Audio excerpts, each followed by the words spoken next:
Oi pessoal, eu sou Bruna do Ministério Águios, esse é o programa Vida com Deus e no vídeo de hoje nós vamos continuar a reflexão que começamos no vídeo anterior, falando um pouco sobre por que eu preciso estar inserido numa comunidade religiosa, numa comunidade cristã, por que afinal eu preciso participar de uma igreja, por que eu não posso seguir a Jesus no meu canto, sozinho, sem me relacionar com pessoas. E vamos continuar respondendo essa pergunta, falando um pouco agora sobre a igreja como o corpo de Cristo. Acompanhe este vídeo, eu espero que você seja edificado através dessa mensagem.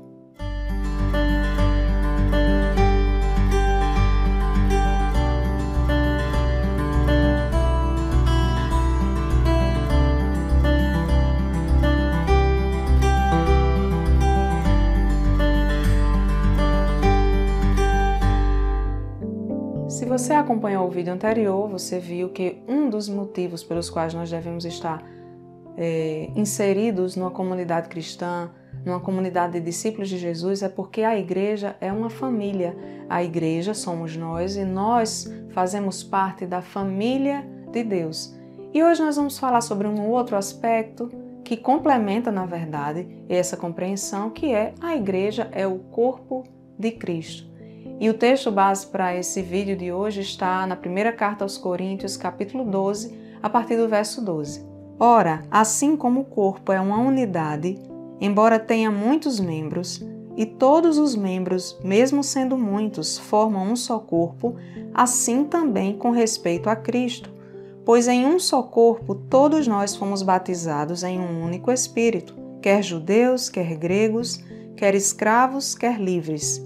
E a todos nós foi dado beber de um único Espírito. O corpo não é composto de um só membro, mas de muitos. Se o pé disser, porque não sou mão, não pertenço ao corpo, nem por isso deixa de fazer parte do corpo. E se o ouvido disser, porque não sou olho, não pertenço ao corpo, nem por isso deixa de fazer parte do corpo. Se todo o corpo fosse olho, onde estaria a audição? Se todo o corpo fosse ouvido, onde estaria o olfato? De fato, Deus dispôs cada um dos membros no corpo segundo a sua vontade. Se todos fossem um só membro, onde estaria o corpo? Assim, há muitos membros, mas um só corpo. O olho não pode dizer à mão, não preciso de você. Nem a cabeça pode dizer aos pés, não preciso de vocês. Ora, vocês são o corpo de Cristo e cada um de vocês, individualmente, é membro desse corpo. Esse texto é muito revelador a respeito da vontade de Deus para nós, da vontade de Deus de que estejamos juntos, reunidos como discípulos de Deus. E Paulo, explicando isso aos Coríntios, diz de forma muito clara, nós somos o corpo de Cristo, né? Cristo é o cabeça e nós somos o corpo. A cabeça, ela pensa, ela dá os comandos, mas o corpo é quem executa, o corpo é quem age. E nós aqui executamos, através de nós, pessoas podem ser abençoadas, pessoas podem receber auxílio, podem receber uma palavra de consolo, tudo isso vindo do próprio Deus, vindo da cabeça desse corpo. Mas nós precisamos agir, nós somos o corpo. E o corpo, ele não pode, os membros do corpo, eles não podem andar separados. Os membros do corpo têm que estar unidos para que façam parte do mesmo corpo. Isso é tão interessante porque se pensarmos num membro do corpo que seja retirado, por exemplo, um dedo ou uma mão, essa mão, ela separada do corpo, ela morrerá. O dedo, um pé, qualquer parte do nosso corpo separada do corpo, morrerá. O corpo pode até permanecer vivo sem algum dos seus membros, né? Sem uma mão, sem um pé, sem um dedo, mas o membro ele não sobrevive fora do corpo, ausente do corpo. E cada membro tem a sua função, nenhum é mais importante do que o outro, mas cada um tem a sua função. E algo bem interessante é que se um dos membros sofre, os outros devem sofrer também. E isso acontece no nosso corpo, né? Quando qualquer parte do nosso corpo sofre, quando qualquer parte do nosso corpo está sentindo dor, normalmente todo o corpo acaba sofrendo, né? Uma dor de dente, uma dor na unha, uma dor de cabeça. apesar de ser uma dor apenas num local do nosso corpo, mas ela acaba trazendo efeitos para todo o nosso corpo. Nós ficamos indispostos, nós ficamos muitas vezes sem condições de trabalhar, sem condições de fazer nossas atividades diárias por causa da dor em um dos membros.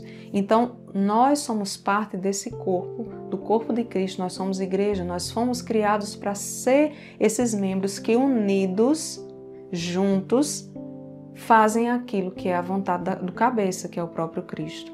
Então, nós estamos unidos com pessoas, as pessoas são imperfeitas, as pessoas são falhas, nós somos imperfeitos, nós também somos falhos e decepcionamos pessoas muitas vezes, mas foi assim que Deus estabeleceu, que nós estivéssemos unidos como corpo de Cristo, como membros que cada um faz a sua função, cada um realiza a sua função, mas sempre unidos.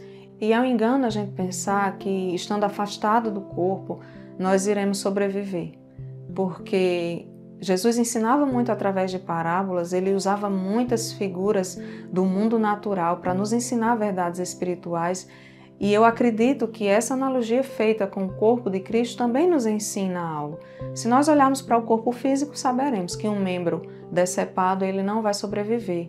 O corpo sobrevive, mas o membro não sobrevive. Então, se nós olharmos isso no aspecto espiritual, fatalmente nós iremos morrer ou nós iremos regredir na nossa fé.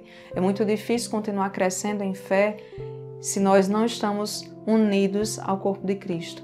Jesus fala também sobre isso quando ele fala da videira. Ele diz em João capítulo 15, eu sou a videira, vocês são os ramos. E ele diz que o ramo, para dar frutos, ele precisa estar ligado à videira. O ramo não pode dar frutos sozinhos. O ramo, se ele for cortado da videira, ele vai secar. Ele pode ser um ramo super frutífero, ele pode ser um ramo muito bonito, cheio de uvas, mas se ele for cortado da videira, se ele for arrancado, ele vai morrer. Então, em vários textos da Bíblia, nós encontramos Jesus nos ensinando que nós fomos criados para fazer parte do corpo de Cristo, nós fomos criados para fazer parte da família de Deus. E, infelizmente, mesmo sendo tão claro na Bíblia, ainda muitos de nós nos enganamos a esse respeito e achamos que podemos servir a Jesus nas nossas casas, de forma isolada, sem estar em comunhão com as pessoas. Quando nós olhamos ali para a igreja primitiva, para a igreja de Atos dos Apóstolos, você pode ler o livro de Atos e vai ver como foi que se iniciou a igreja após a morte e ressurreição de Jesus e a sua ascensão ao céu. Você vai ver que a igreja era as pessoas unidas, as pessoas em união e em comunhão formavam a igreja. E o livro de Atos fala que as pessoas perseveravam no partir do pão, na comunhão, nas orações, ou seja, eles perseveravam naquilo. E era necessário perseverar porque certamente não era fácil se manter unido com pessoas tão diferentes. Certamente eles eram diferentes uns dos outros, certamente tinham defeitos, mas eles estavam perseverando em fé, porque sabiam que era assim que Jesus tinha ensinado, que era assim que Deus tinha estabelecido. E se ainda restam dúvidas na sua mente a respeito da necessidade de congregar, da necessidade de fazer parte de uma comunidade, de fazer parte de um grupo de discípulos, de ser discípulo em conjunto com outros discípulos, tem um texto na carta aos Hebreus que não deixa dúvidas, que é muito esclarecedor sobre isso. Está no capítulo 10, verso 25, e diz assim: não deixemos de reunir-nos como igreja, segundo o costume de alguns, mas encorajemo-nos uns aos outros, ainda mais quando vocês veem que se aproxima o dia. Aqui o escritor está exortando aquela igreja, exortando os irmãos daquela igreja para não deixarem de congregar. Segundo o costume de alguns, certamente alguns já estavam parando de congregar, já estavam desistindo, já estavam se cansando daquela comunhão, estavam desistindo. Mas ele diz, não deixem de congregar. Pelo contrário, encorajemo-nos uns aos outros. Se você vê que um irmão está desistindo de congregar, está com dificuldade, está fraco, está desanimado, encoraje esse irmão. Encoraje essa pessoa que está desistindo de participar da comunidade, de estar junto da comunhão dos discípulos de Jesus. Então esse texto é muito esclarecedor. Eu espero que você tenha entendido, que você tenha compreendido. Eu espero que essa reflexão tenha ajudado você a crescer como cristão, a crescer como discípulo de Jesus e a entender que você precisa estar inserido numa comunidade. Nas comunidades cristãs, pessoas têm defeitos, não tem ninguém perfeito, mas nós precisamos estar unidos a essas pessoas imperfeitas, assim como nós somos imperfeitos também. Se você gostou desse vídeo, curta, compartilhe, deixe seu comentário, dê seu feedback e até o próximo vídeo.